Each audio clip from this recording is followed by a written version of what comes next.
From late summer to early spring the next year, I lived at the Morisaki Bookshop. I spent that period of my life in the spare room on the second floor of the store, trying to bury myself in books. The cramped room barely got any light, and everything felt damp. It smelled constantly of musty old books. But I will always remember the days I spent there, because that's where my real life began. And I know, without a doubt, that if not for those days, the rest of my life would have been bland, monotonous, and lonely. The Morisaki Bookshop is precious to me. It's a place I know I'll never forget. When I close my eyes, the memories still come back to me so vividly. It all began like a bolt of lightning out of the clear blue sky.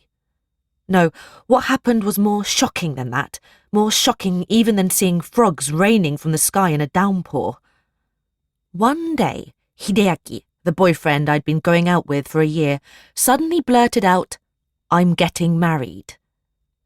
When I first heard him, my mind was filled with questions. Now, if he'd said, "Let's get married," I would have understood. Or if he'd said, "I want to get married," I still would have understood. But "I'm getting married" was just weird. Marriage, after all, is a covenant based on mutual agreement, so grammatically the sentence was completely wrong. And what about the casual way he said it? It was so brusque. The tone of his voice was exactly the same one he would have used to say, "Hey, I found 100 yen on the side of the road." It was a Friday night in the middle of June.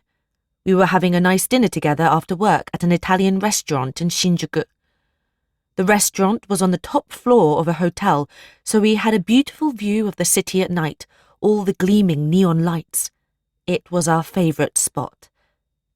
Hideaki, who was 3 years ahead of me at work, was someone I'd had a secret crush on from the day I started. Just being together made my heart bounce inside my chest like a trampoline. That night was the first time we'd been alone together in a while, so as I drank my wine, I was in especially good mood. But then, without thinking, I replied, "Huh?" I thought maybe I had misheard him, but he repeated what he'd said matter-of-factly. "So it looks like I'm getting married next year." Married? Who's getting married to whom? I am. To her. Huh?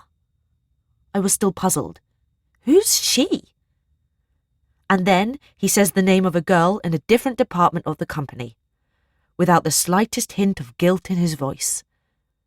She had been hired at the same time as me, and she looked so pretty that even I wanted to wrap my arms around her. Compared to her, I was taller and more ordinary looking. I couldn't understand why he'd even consider getting involved with me when he was going out with someone as pretty as she was. When I asked him, he said they'd been together for 2.5 years. In other words, they'd been together even longer than we had.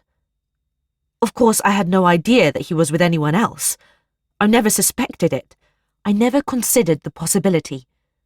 We'd kept our relationship a secret at the office, but I had just assumed that was to avoid making things awkward for others at work. Yet, from the very beginning, I was never his first choice. I was just someone to fool around with. How did I not realise that? Either I was slow, or there was something off about him. Anyway, the two of them had already met each other's parents. The engagement gifts would be done next month. I felt dizzy. It was as if a monk had rung a temple bell inside my head. I could almost hear the gong.